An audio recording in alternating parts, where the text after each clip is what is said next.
Oi, boa noite. Como vai? Vai bem? Está no ar pela TV Pantanal, canal 22, emissora do Grupo Gazeta de Comunicação, programa Opinião, ao vivo, mais uma vez. Nessa aqui? Eu estou olhando para lá. Gersinho dizendo que eu estou olhando para a câmera errada, é aquela ali, ó. Boa noite a você que se liga aqui na TV Pantanal. Muito bom estar com você mais uma vez, viu? Muito bom mesmo. Obrigado pelo carinho da sua companhia, desde já, desde sempre. O Opinião está ao vivo, mais uma vez aqui, não é?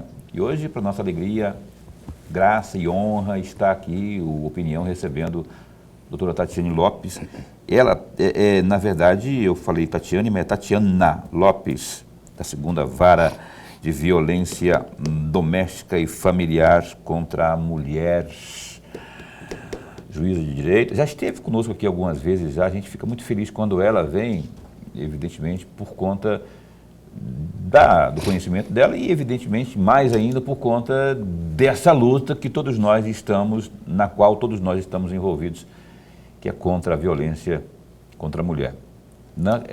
É uma luta em favor desse trabalho contra a violência doméstica, notadamente essa contra a mulher, que, infelizmente, tem aumentado todos os anos. Está aí, ó, recentemente, aí, o anuário da violência, que seria da segurança pública, mas trazendo aí números vergonhosos para o estado de Mato Grosso em especial. A gente vai abordar isso e muito mais aqui com a Tatiana, mais uma vez, conosco aqui no programa Opinião. Viu? Se você tem algum questionamento, não é? Alguma dúvida, alguma pergunta, interaja conosco. 99932-2529. Nós também estamos ao vivo, pelo Facebook. Então, você que está aí, ó, e que ainda não acessou, é só entrar ali no Face, digitar TV Pantanal Rede TV. TV Pantanal Rede TV, e cá estamos nós para o mundo inteiro, não é? Muito obrigado pelo carinho da sua companhia. Professor Lorenberg, boa noite, como vai? Vai bem? Muito bem, Paulo. Boa noite, Paulo Coelho, e um grande abraço. Mas um grande abraço mesmo a todos os nossos telespectadores, a razão maior do nosso programa. Verdade verdadeira nesse agosto lilás, não é? Foi até por conta disso que a gente fez questão de convidar a gloriosa Tatiana Lopes mais uma vez aqui, não é? Para a gente falar, trazer mais luz às últimas informações, trazer mais orientações. Eu sei que pode ser árdua a estrada, sim, pode ser árdua, mas desistir não está no nosso dicionário. A gente vai continuar persistindo a resolução, pelo menos diminuição, não é, desta vergonha que nós estamos passando, que é essa violência contra a mulher aqui no estado de Mato Grosso. Estamos no ranking, isso nos deixa envergonhados, sim senhor, não é? E nós trouxemos na semana passada aqui a Judá, que é da delegacia, é delegada da Delegacia da Mulher, não é? Amanhã acho que a gente vai convidar, eu convidei, acho que a Giliade vai estar aqui, promotora de justiça, acho não, ela vai estar, porque eu conversei com ela hoje, ela estava gripada e tal, falou, Paulo, não minha filha, eu falei para ela, dá tempo de recuperar ainda, não é? E ela confirmou a vinda dela. Então, assim, a gente vai estar batendo bastante nessa tecla para que você que está assistindo aí absorva a ideia central de que não é com ela ou aquela que está apanhando que você tem que dar de ombros. Sim, é um problema teu também, um problema meu, Lorenberg e eu aqui estamos fazendo nossa parte, usando desse espaço aqui para levar informação e que essa informação tenha alguma utilidade para você que está assistindo aí, não é? No sentido de esclarecer se algo, Deus nos livre e guarde, não é? Venha acontecer contigo, ou se você perceber aí na tua vizinhança aquele machão, não é? Agredindo uma mulher, denuncie, que é o mínimo que a gente tem que fazer. Doutora caríssima Tatiana, satisfação em recebê-la mais uma vez aqui. Muito obrigado pelo carinho da sua atenção para com o programa, que a senhora sempre, quando convida, dá um jeitinho e vem. Obrigado de verdade. Eu vou perguntar, menino, para começar aqui, eu sei que nós estamos tem uma programação aí muito importante, que é justamente sobre a Semana da Justiça pela Paz, que tem esse foco lá, Paz em Casa, né?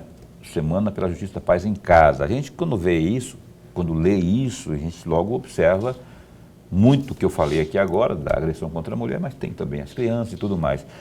O que já tem, o que a senhora pode falar, não é? Já que ela começou agora na segunda-feira, e teve palestras e tudo mais, inclusive o glorioso Zé Zuquim, né, ele esteve também à frente disso. O que a senhora pode enaltecer em relação a essa semana aí pela Paz em Casa? Boa noite, muito bom tê-la aqui de novo.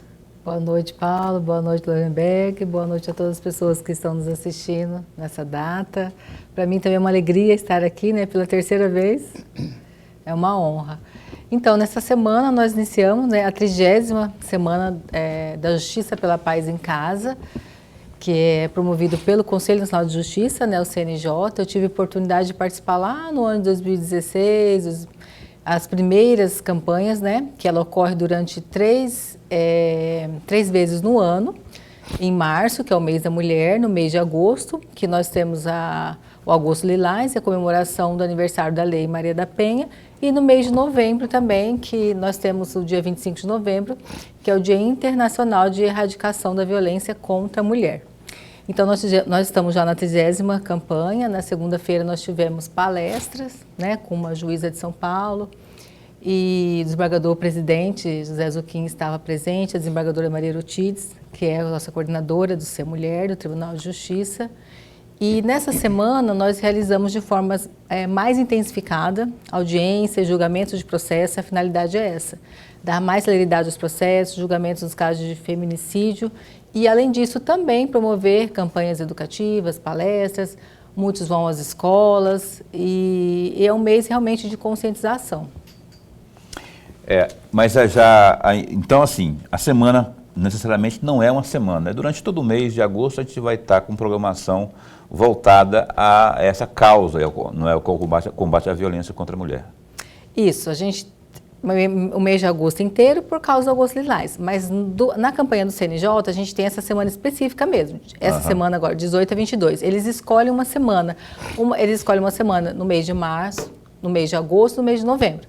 Então, essa semana a gente intensifica os trabalhos, né? Eu estou aqui hoje, então isso foi bem pertinente o convite, porque nessa semana a gente faz muita audiência. Ontem a gente estava cedo no tribunal, hoje à noite eu estou aqui dando entrevista, semana que vem tem palestra, então é um mês que a gente recebe muitos convites. A gente já não consegue atender todos, porque à tarde a gente tem que fazer as audiências. Sim.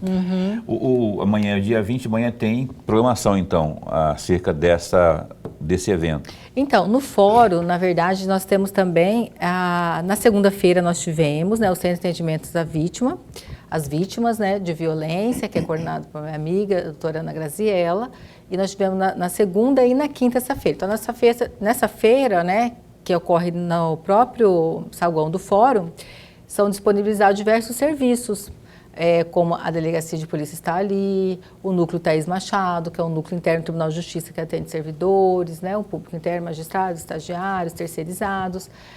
Estava tendo vacina na segunda-feira, além disso também, alguns profissionais, né, para embelezar as mulheres, fazer as unhas, o cabelo. Então, nós vamos ter novamente na quinta-feira, no período da tarde, no fórum.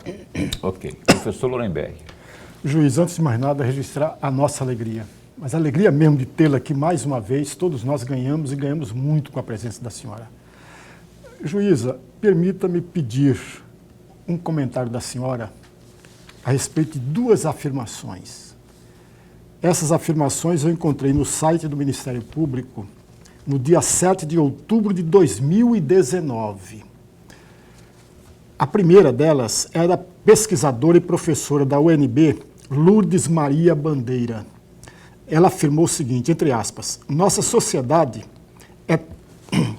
é tradicionalmente patriarcal, de origem escravocrata. A violência contra as mulheres é vista como naturalizada e banalizada, tornando-se algo que passa a ser quase permitido ao homem. Fecham aspas. E a segunda afirmação é da gerente de projetos na área do enfrentamento à violência da ONU Mulheres, a Aline Yamamoto, parece que chama, né? Ela apontou que a posse de armas como agente de agravamento dos feminicídios. Fecham aspas. Gostaria muito de ouvi-la a respeito dessas duas afirmações. Tá.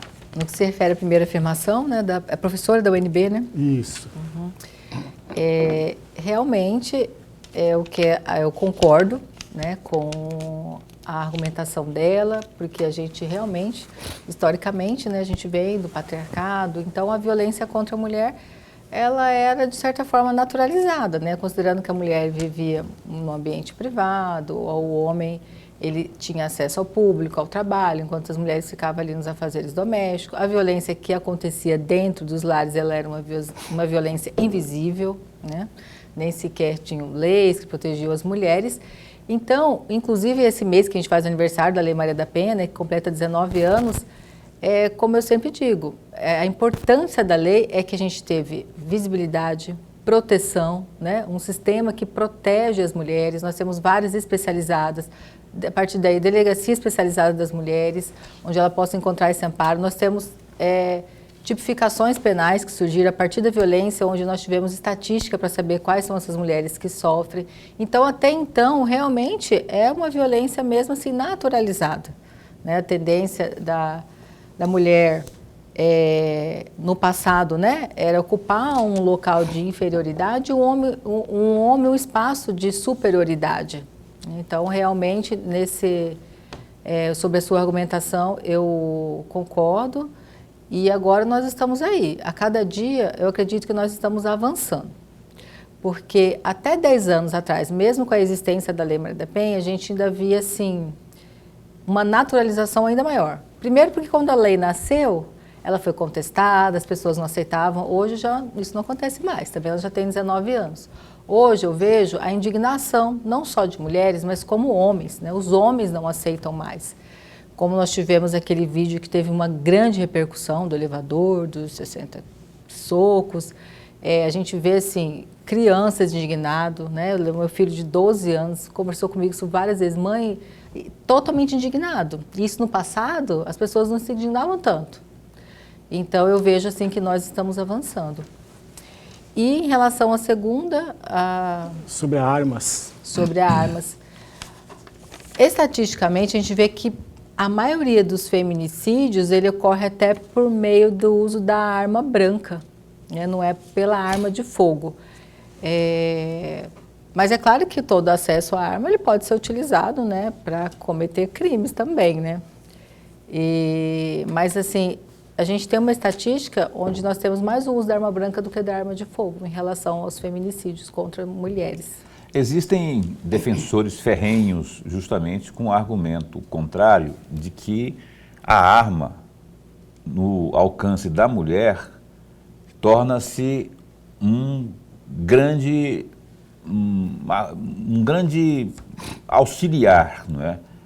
No sentido da defesa propriamente, não é? Ocorre isso também, conforme leu o Lorenberg aqui, de a arma está ali mesmo com o que se espera de uma arma de fogo, né? Especialmente com a sua má utilização. Só que aí eu fico fazendo aqui o papel de advogado do coisa ruim, né? Se o indivíduo agressor sabe que aquela mulher pode ter uma arma ou tem uma arma, ele vai pensar umas 289 vezes antes de fazer o assédio, a agressão propriamente, ou não. Estou provocando a discussão. Olha, se nós olharmos estatisticamente, a maioria desses crimes acontece dentro dos seus próprios lares, né? A maioria das mulheres, né? Segundo uma pesquisa até internacional, nem nacional, seria em torno de 68% das mulheres que são vítimas de feminicídio, elas morrem dentro dos seus próprios lares. E morrem em situações em que elas estão assim, elas não acreditam que aquilo vai acontecer. Muitas morrem de costas, dormindo, em situações que elas não esperam, né? A mulher, muitas vezes, ela vive naquele ciclo da violência e ela não entende que ela está dentro daquele ciclo, mesmo sofrendo muitas vezes até agressão física. Então ela não acredita, ela recebe ameaças, ela não acredita que aquilo vai acontecer, porque se ela acreditasse, com certeza ela sairia da casa. Mas então elas são pegas muitas vezes desprevenidas. E aquele que convive, porque a maioria também acontece por companheiros, cônjuges ou ex, ele sabe toda a rotina daquela mulher, ele sabe o melhor momento para fazer. Olha o que aconteceu em Sorriso agora. Não foi o último, pelo menos que eu tenho conhecimento, caso de feminicídio registrado, não é? Sujeito, ela que terminou com ele, parece, e ele não aceitou. Isso é recorrente, né, doutora? Eu, pelo menos observando os boletins de ocorrência, isso é o que mais acontece no caso da não concordância, né, de o parceiro não aceitar e aí partir para as consequências finais. Sim, a maioria dos casos, quando a mulher diz não, ocorre o feminicídio. Quando ela diz não ao relacionamento, quando ela diz não àquele ciclo de violência, quando ela diz que não quer mais permanecer naquele relacionamento tóxico, quando ela toma as decisões sem que o cônjuge concorde. Então, muitas mulheres são mortas nesse momento. Elas decidem seguir sua vida, ou muitas já não estão mais, elas vão seguir sua vida, às vezes vão ter um outro relacionamento, o ex não aceita, comete o crime. Isso infelizmente acontece, e acontece muito lá em Sorriso. E eu queria só aproveitar esse gancho de Sorriso, doutora Tatiana, para pedir a sua opinião. Eu acho, a minha opinião, não a sua opinião sobre a minha opinião, mas sobre esse ponto que eu quero levantar aqui. Inclusive, desse anuário que foi revelado, referente a 2024, ele mostra que muitas delegacias especializadas, quando elas existem, elas padecem de um efetivo condizente, que seja pelo menos abrangente para toda aquela demanda proporcional, evidentemente, a cada região. E aqui no Mato Grosso, no estado de Mato Grosso, não é muito diferente não. Temos aqui em Cuiabá, Várzea Grande, uma ou outra aqui ou acolá, quando necessariamente deveríamos ter mais especializadas e, consequentemente, com seus respectivos efetivos, não é? Polícia Militar, pessoal para fazer todo o trabalho necessário, não só esse de combate propriamente, mas esse trabalho, por exemplo, que faz a Patrulha Maria da Penha, por exemplo, né? Você não acha que está faltando um pouco mais de iniciativa governamental para que haja esse incremento aí, essa atenção necessária, estruturando essas especializadas? Sim, com certeza seria muito importante, né? Porque hoje eu até trouxe aqui o guia prático, né, da Rede de Enfrentamento de Violência Doméstica Familiar contra a Mulher de Cuiabá, que foi lançado esse guia prático na segunda-feira, no mesmo dia da inauguração, né, do lançamento da 30ª campanha do CNJ. E aqui nós temos todos os serviços disponíveis. Então, quando a gente fala em rede de proteção, o primeiro local, muitas vezes, né, depois da rede primária, que são os familiares, os amigos da vítima, onde ela pode socorrer no primeiro momento, ela vai procurar a delegacia. Então, é muito importante que a gente tenha essa delegacia especializada, onde ela possa ter esse atendimento humanizado, acolhimento, porque senão a mulher chegando no espaço onde ela não consegue ser ouvida, ou ela encontra qualquer dificuldade, já é difícil ela tomar coragem para ir até a delegacia. Ela pode desistir. E da mesma forma, se ela não encontra acolhimento, por isso que a gente fala desse trabalho em rede, que é muito importante, que nenhuma dessas instituições sozinha pode fazer nada, a gente não consegue resolver esse problema. Esse trabalho de rede é muito importante para que ela dê continuidade. Então, essas delegacias especializadas realmente são muito importantes, né? É uma realidade aí que a gente precisa ainda alcançar no interior, né? Quando a senhora fala atendimento humanizado, eu já entendo personalizado também. Por quê? Porque se eu sou mulher, eu levei porrada do meu companheiro e vou procurar help, vou procurar atendimento numa delegacia dessas, e eu chegar lá e encontrar um monte de outras ocorrências, né? Um monte de ocorrências lá, tem os droguinhas, tem as quadrilhas, todo mundo lá. Se não tem uma atenção especial, não é, para atender a mulher com a sensibilidade que requer a ocasião, eu vou embora. eu vou falar, gente, vou ficar me expondo aqui a esse ridículo, a esse constrangimento. Então, quando eu falei de efetivo, eu falei também nesse sentido, não é? De que haja a estruturação das especializadas, que haja mais especializadas e que cada uma tenha seu núcleozinho ali só para atender as mulheres, para quando tiver uma situação dessa. O ideal é que não tivesse ninguém, né? Que não tivesse esse tipo de ocorrência. Mas se tiver, não no geralzão lá, porque aí ela vai ficar lá toda ensanguentada, arranhada, escabelada, e aí vai ter que vão ter que atendê-la em meio àquilo tudo lá, e para ela vai ser muito constrangedor. E isso acontece, não é o Paulo Coelho aqui que está falando, não. Isso acontece, que está, inclusive, esse anuário aí aponta isso, essa deficiência de estrutura. Eu vou ter que ir para o intervalo comercial, é coisa muito breve, viu? 1 minuto e meio a gente retoma aqui com a juíza de direito Tatiana Lopes. Um instante só.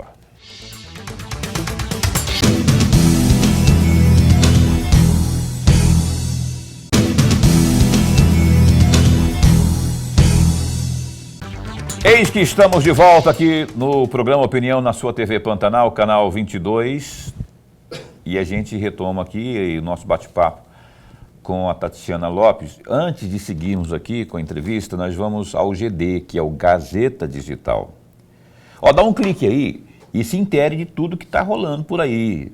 Se informe, a informação move o mundo. Então, se você clicar aí no GD, tem lá notícias de política, polícia, da parte administrativa, das prefeituras, do governo do estado, enfim, tem cultura, tem polícia, tem do judiciário, tem tudo que você tem, futebol, tem esporte como um todo.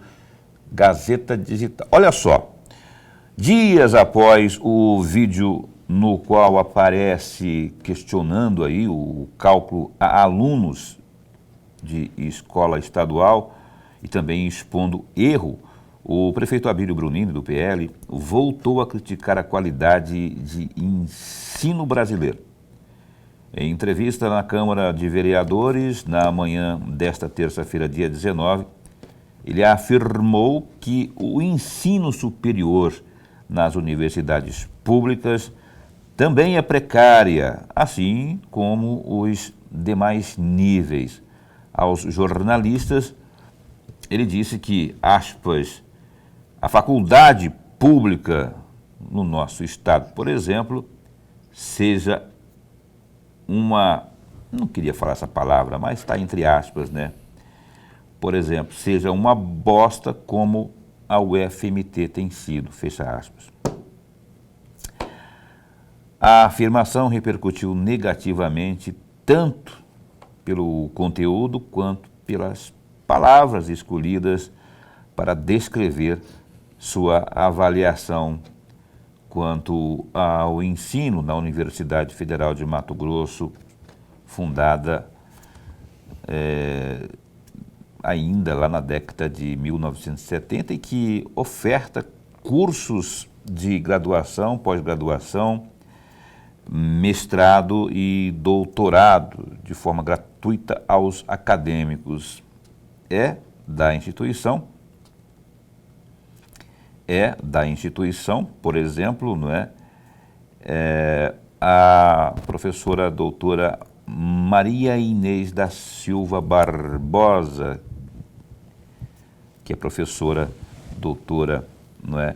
Ela é interpelada em sua fala e constrangida por utilizar o pronome neutro ao cumprimentar aí o público durante um evento da saúde programado pela Prefeitura de Cuiabá.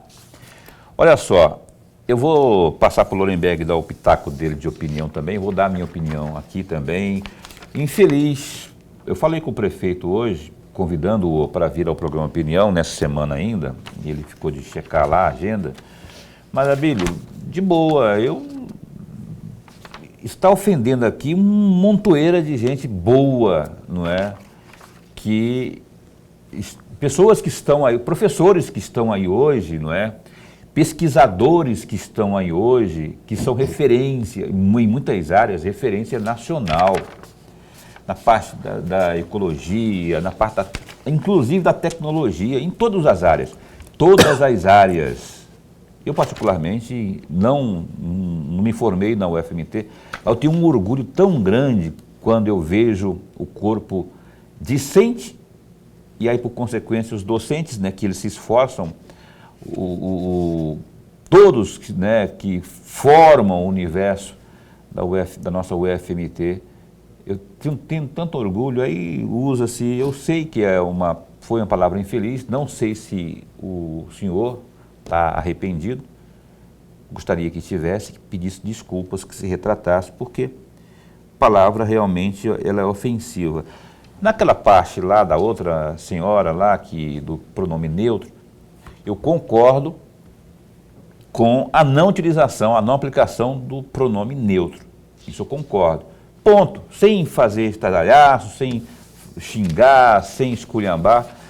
Agora, isso de usar esses termos chulos, que nem condizem com um prefeito, que está fazendo, na minha opinião, um trabalho bom, com bons resultados, inclusive, para quem está aí no seu 7º mês de gestão, mas esse negócio de ficar apontando o dedo e desmerecendo, especialmente uma instituição tão bravamente linda. Eu falo bravamente porque, olha, o orçamento que vem para a UFMT é pífio e não é de agora não, ó, desde que o mundo é mundo, desde quando foi institucionalizada, cada ano cobertor menor. E os reitores que passam por lá, ó, tem que dar o sangue, o suor para fazer acontecer e tem feito acontecer, independente do espectro ideológico.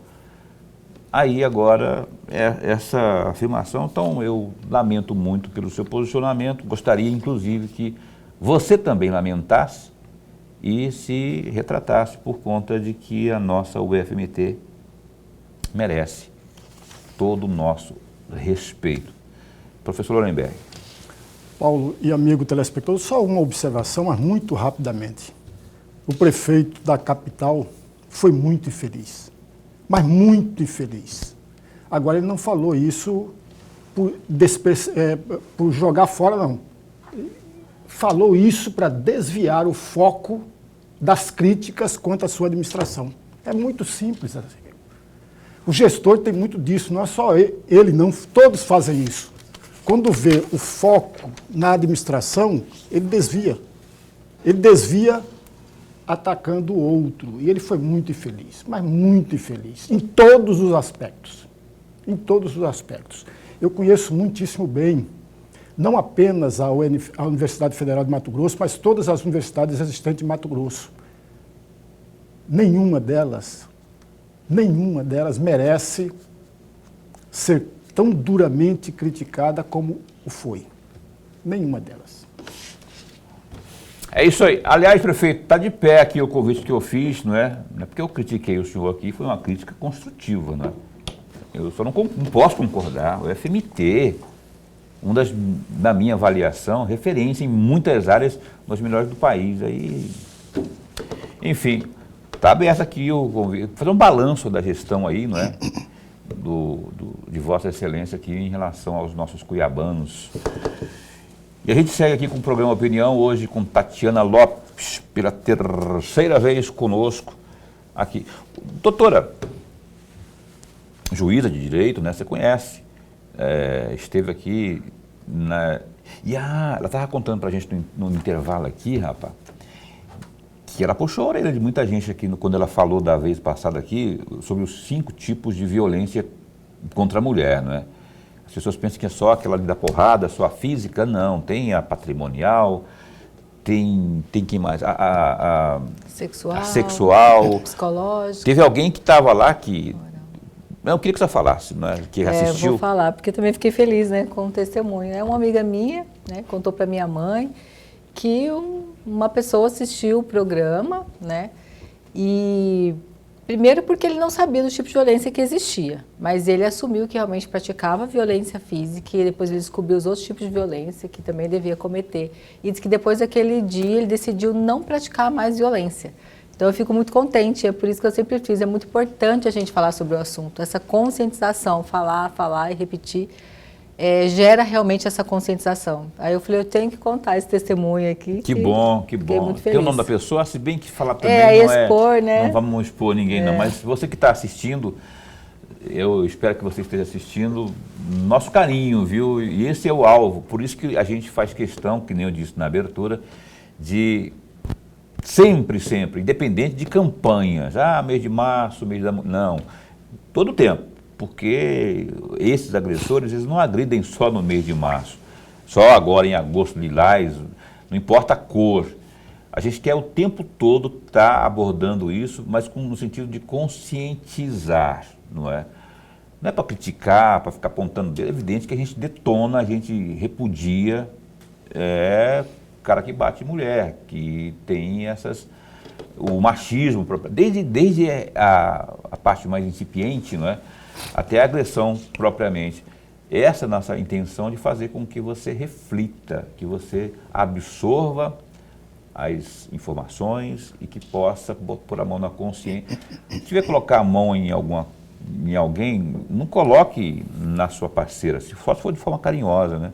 Mas se for para colocar a mão, coloca na sua consciência aí, para você não extrapolar, não é achar que ela é objeto de pancada seu e tudo mais.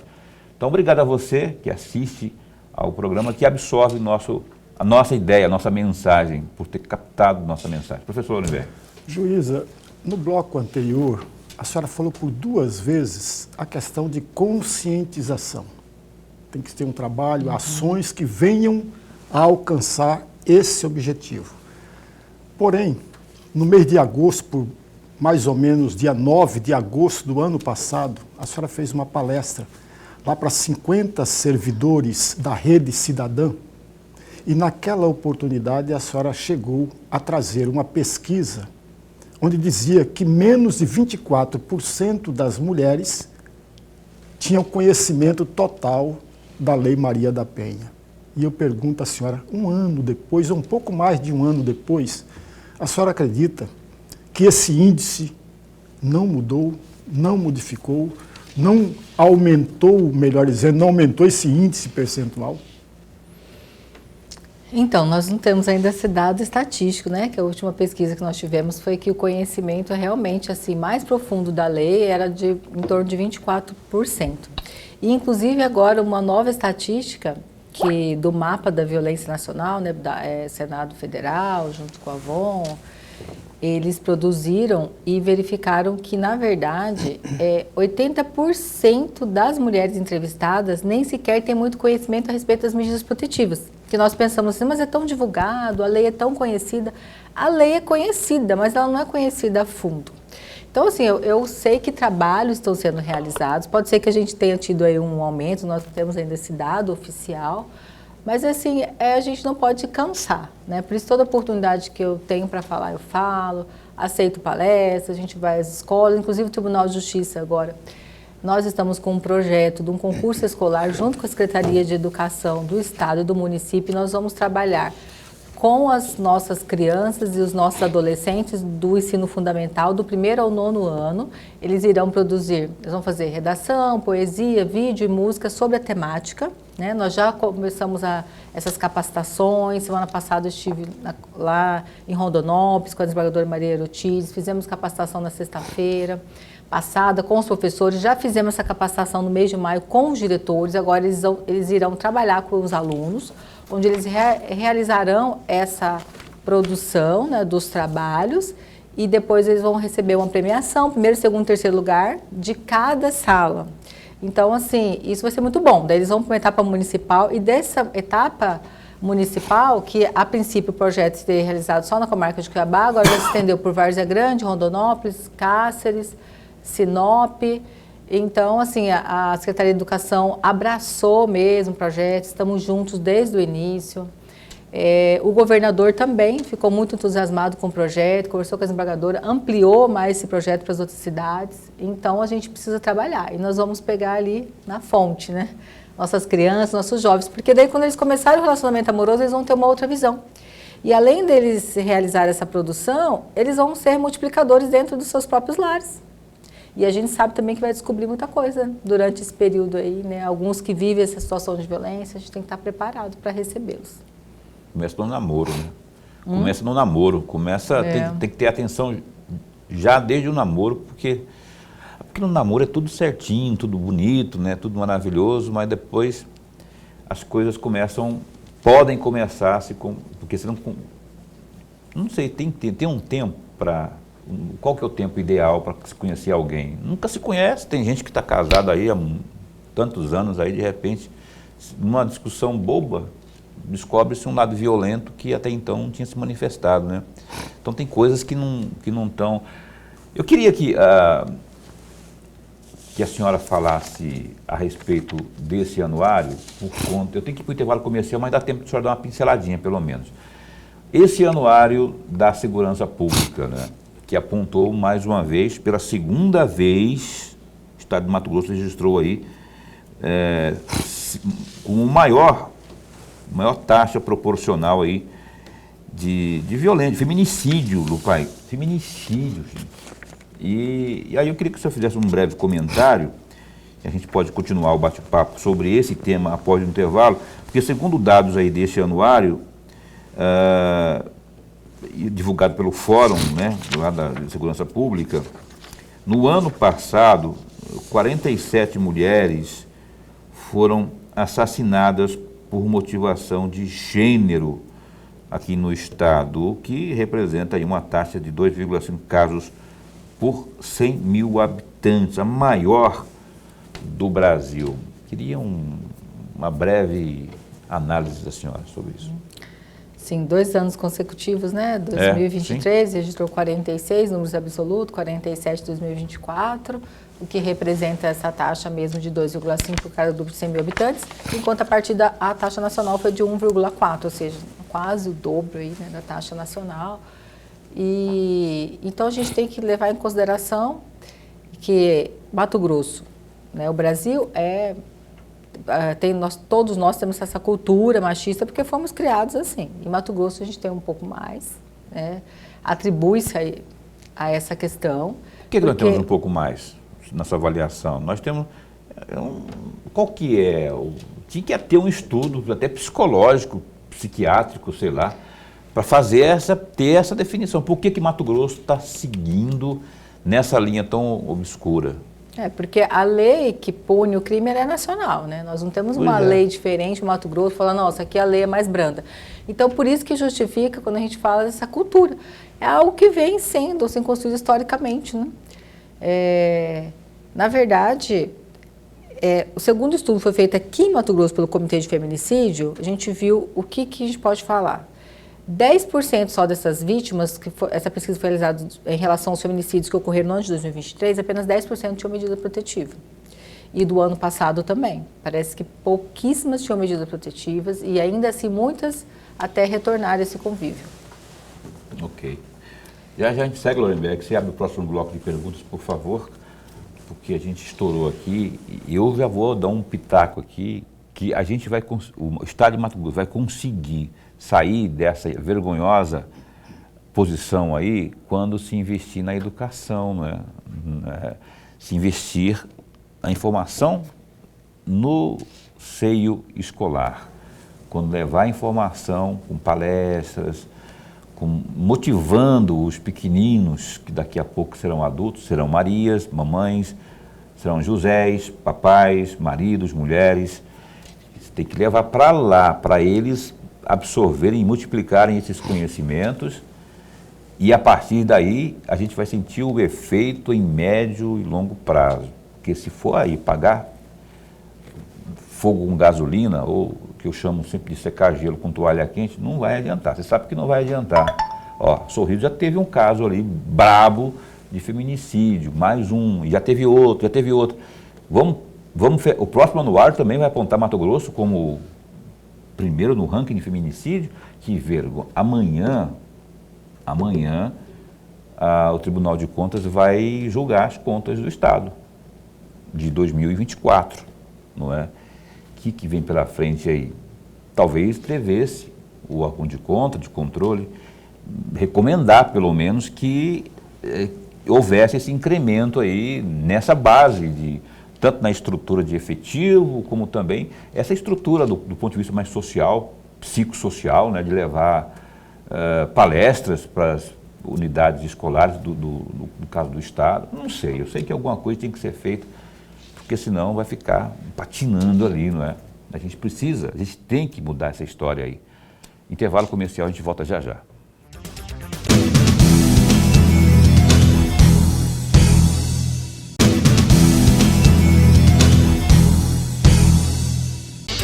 Eis que estamos de volta aqui na sua TV Pantanal.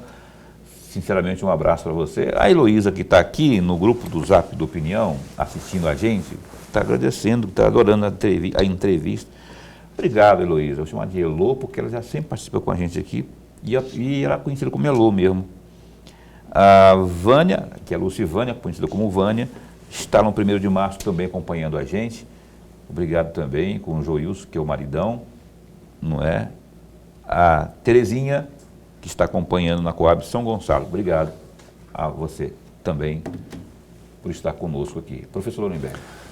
Juíza, eu gostaria muito de pedir à senhora para aprofundar partes da última resposta do bloco anterior e parte da nossa conversa aqui no intervalo anterior. Por que eu vou pedir isso?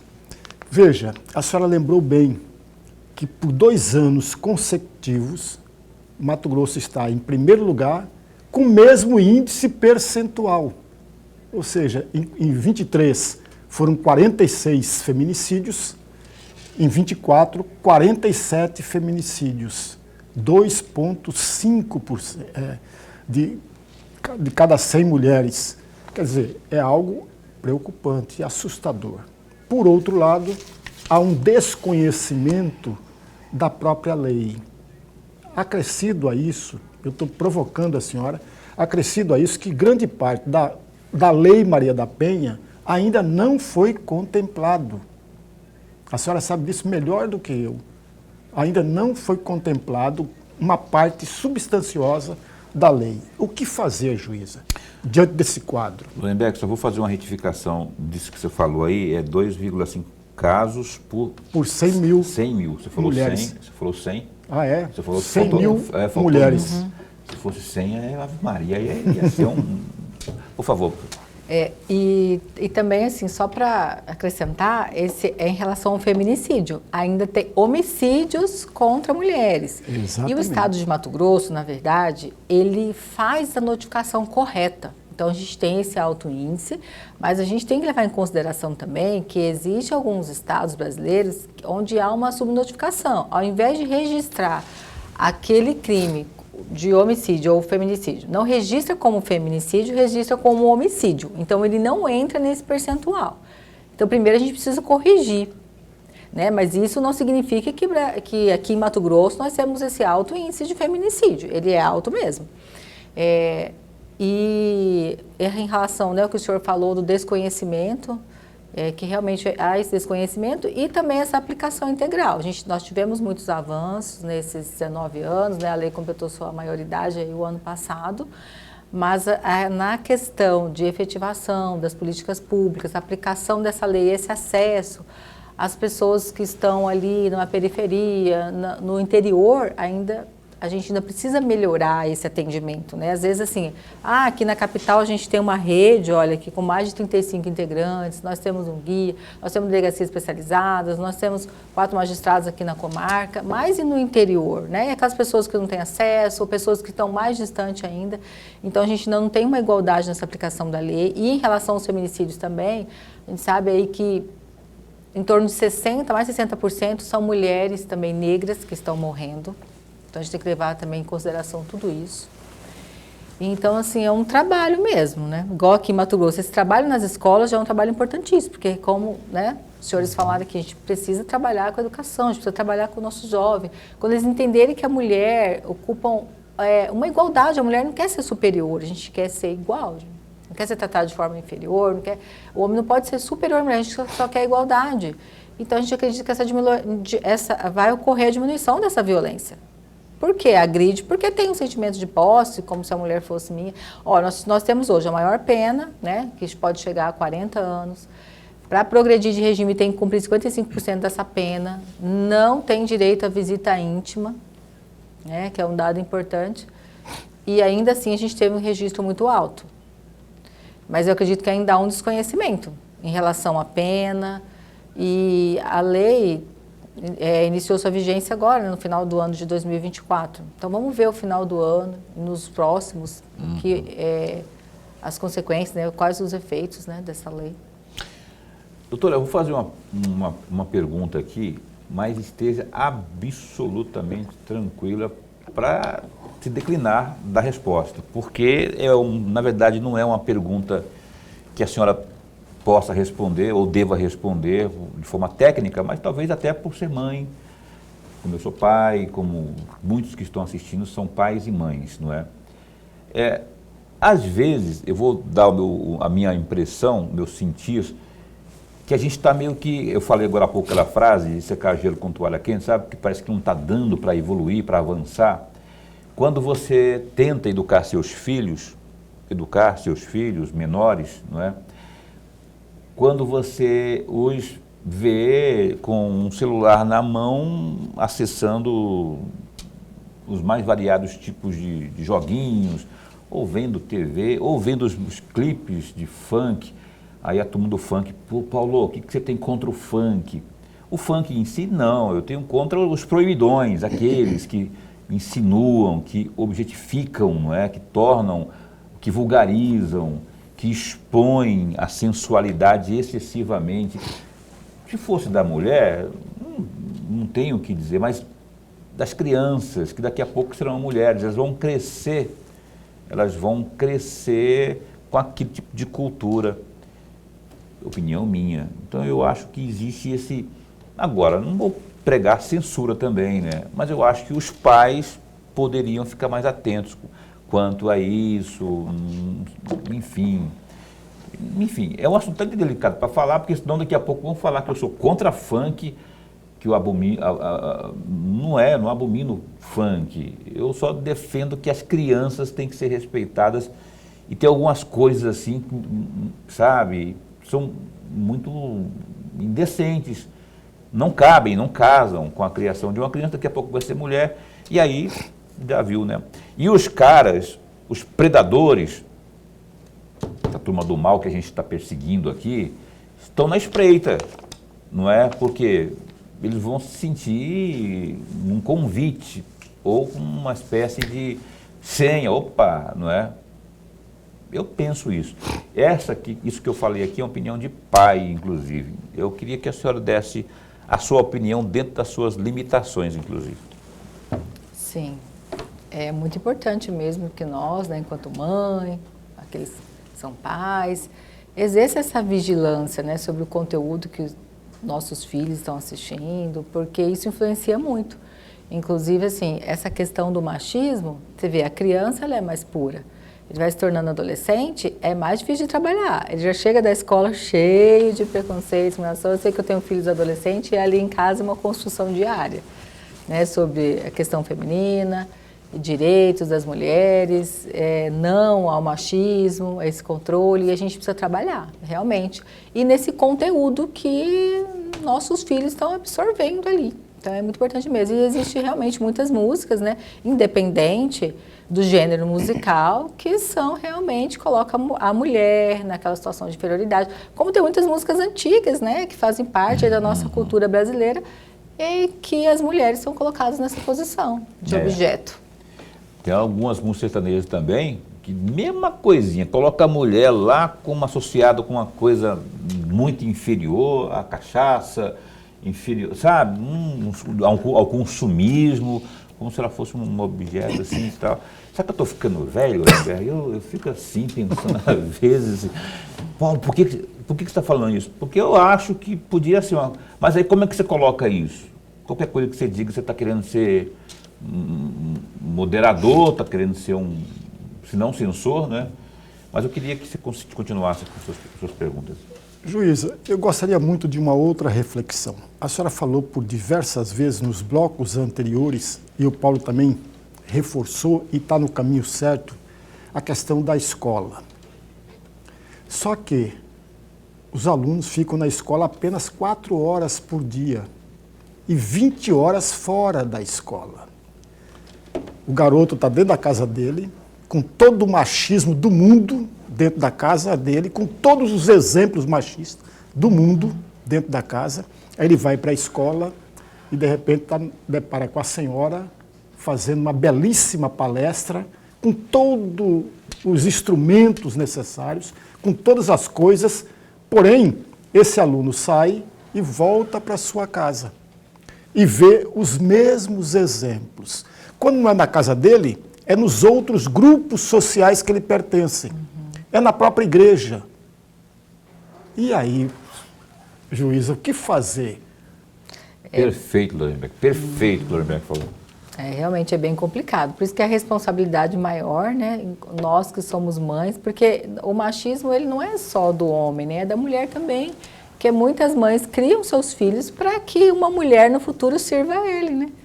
Então já começa daí essa mudança, por isso que é muito difícil, né, a gente melhorar índice, porque essa mudança começa realmente na nossa casa, na escola. Mas o que a gente acredita na escola? É que essas crianças, esses jovens, eles que vão mudar dentro da casa deles. Eles que vão começar a conversar, porque muitas vezes os pais também aprendem com os filhos, né? Não só os filhos aprendem com os pais. Mas é claro que isso torna muito mais difícil romper, né, com essa cultura. Trabalho na escola, em casa é diferente. Mas eu acho que a partir do momento em que essa informação vai se repetindo, né? Ele trabalha ali naquela primeira infância, depois quanto adolescente, eu acredito que vai mudando. A gente tem que acreditar. Doutora, a última pergunta minha. A Caroline sugeriu aqui, que a gente colocou aqui no roteiro, inclusive, sobre essa união, quando há, não é, entre o Poder Judiciário, o Ministério Público, a Defensoria Pública, nessa rede de apoio. A senhora acredita que há uma boa articulação? Tem havido? Sim, aqui em Cuiabá, em Várzea Grande, também tem uma boa articulação em relação ao sistema de justiça, né? Que são essa rede do Ministério Público. Aqui nós temos uma ótima atuação em conjunto. Estamos sempre juntos nessa causa. Estávamos juntos agora na segunda-feira, sexta-feira passada, na capacitação do projeto, esse projeto do Tribunal de Justiça, junto com a Secretaria de Educação e outros tantos parceiros, né? Não dá para falar todos aqui. E sempre o Ministério Público, Defensoria, Delegacia, estamos sempre juntos. Ok. Tem outra pergunta aqui. Qual o tempo médio entre a denúncia e a concessão de uma medida? A medida é concedida rapidamente. Ela chega na delegacia, aqui a gente chega a medida protetiva aqui, 5 horas da tarde, questão de meia hora, 1 hora está sendo, até 24 horas. A nossa estatística é de um dia, a média. Então, assim, é deferida rapidamente. As medidas protetivas, elas são deferidas no mesmo dia. Não sei que às vezes entra no período da noite, no outro dia, ou uma situação excepcional, mas elas são deferidas de forma muito rápida. Doutora, tem mais alguma coisa que a senhora queira frisar aqui nesse finalzinho de um minuto que a senhora não tenha dito, que a senhora gostaria de frisar, para que quem está assistindo possa absorver com maior clareza? Vamos lá. Então, nesse mês de agosto, Lilás, né, que é o mês de conscientização, então todos aqueles, não só nós que somos profissionais na área do direito, que atuamos diretamente, né, nessa temática, mas todos aqueles que têm conhecimento, vamos ajudar um dos outros, vamos ajudar a divulgar, a conversar, a verificar, inclusive se alguém que está ao seu redor ali está vivendo uma situação de violência, porque também é um mês que intensifica tanto ações preventivas, como também incentiva as denúncias, para que essa mulher possa sair desse ciclo. Vamos ajudar umas às outras, tanto mulheres quanto homens nessa causa. Que esse não é uma causa privada, é uma causa pública. E quando uma mulher sofre agressão, não é apenas ela, mas é uma família, são crianças ali que estão vivendo sob pressão, sob essa violência. Muito bem. Assina embaixo aí. Muito obrigado. Sempre quando a senhora vem aqui é excelente, porque a gente avança muito, a gente bate nessa tecla aqui e a gente avança muito quanto à informação chegando a quem realmente precisa absorvê-la. O Opinião agradece a sua vinda e esse espaço continua a postos para bem informar. Muito obrigado. Tá, muito obrigada. Obrigado a Natasha, que também está ali filmando tudo. Está filmando para quê, Natasha? A Natasha é uma videomaker. Uma videomaker. Ela está fazendo um trabalho aqui bacana, excelente profissional, viu? Nossa Natasha, que está ali filmando tudo o que está acontecendo por aqui. Lorenberg, a gente se encontra amanhã. Até amanhã. E continuando no Agosto Lilás e continuando falando disso. Nós não vamos desistir, nego. Não vamos desistir. Quem vai estar conosco aqui amanhã é lá do Ministério Público, a promotora de Justiça do Ministério Público de Mato Grosso, Giliade Pereira. Giliade Pereira Maia vai estar conosco mais uma vez, já veio aqui algumas outras vezes também. Vamos continuar martelando, você vai ver se a gente não vai conseguir. Amanhã, às 7h30, a doutora Giliade conosco aqui ao vivo no programa Opinião. Até lá, se cuida, fica bem, fica com Deus também.